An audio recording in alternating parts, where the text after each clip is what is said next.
Hi everybody, I'm Brooke from Brooke Archer Health, and today we're going to be making mayonnaise. I can't believe more people don't make their own mayonnaise. Shop bought ones can have a lot of fillers and preservatives and additives in them that are just no good.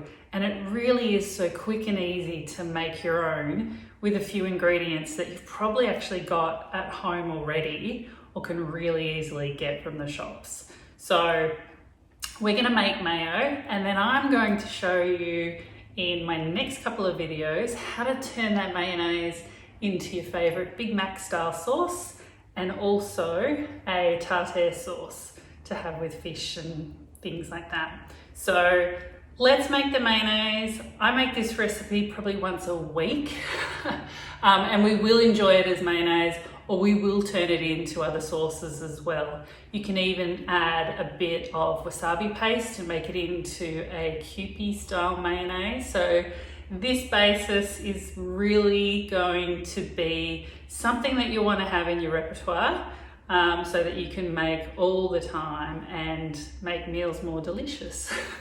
So I'm going to be using my Thermomix today.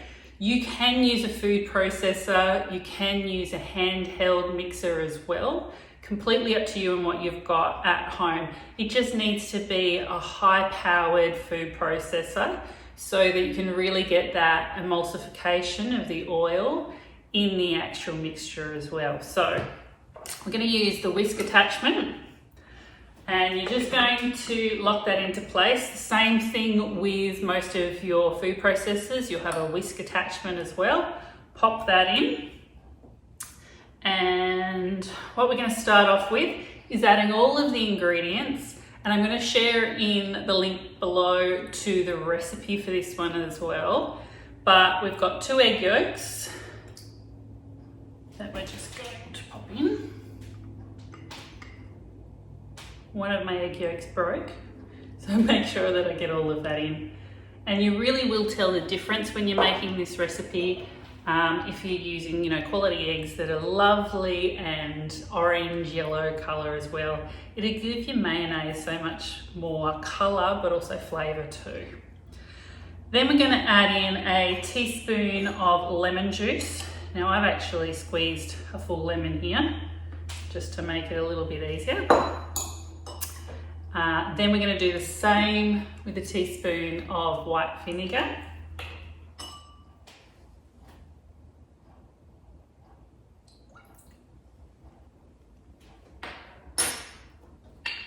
We're also going to add a good pinch of either sea salt or Himalayan salt to it as well.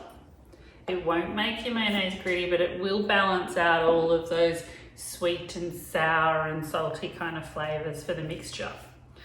Then we want to add a 1/4 teaspoon of Dijon mustard.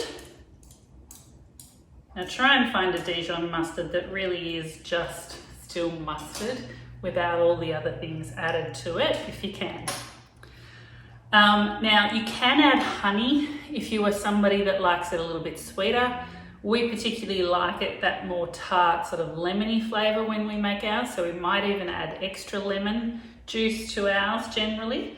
But what we're going to do now is process this. So we'll put the lid on. We're going to take off the little cap that sits on top. The reason being is that we're going to add some oil in. Now you can leave that on and drizzle your oil onto the lid with a Thermomix, I know. But I actually prefer to do it this way because it gets a nice steady stream when you are actually adding it.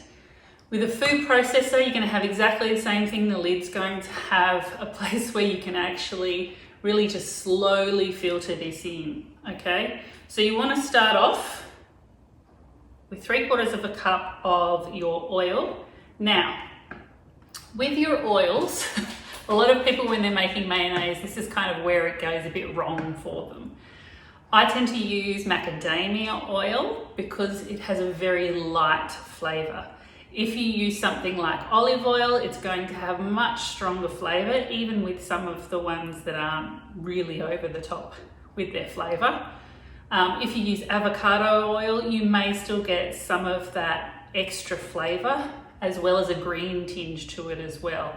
It's just the way that these oils are. They're delicious in a lot of salads and other uses, but I tend to find when I'm making mayo that macadamia oil is your best bet. So what we're going to do is we're going to turn it on. We're going to leave it running. We'll bring it up to about speed 4 with the Thermomix, about a medium to lower pace with your food processors. We just want to combine those things using the whisk and start to aerate it as well.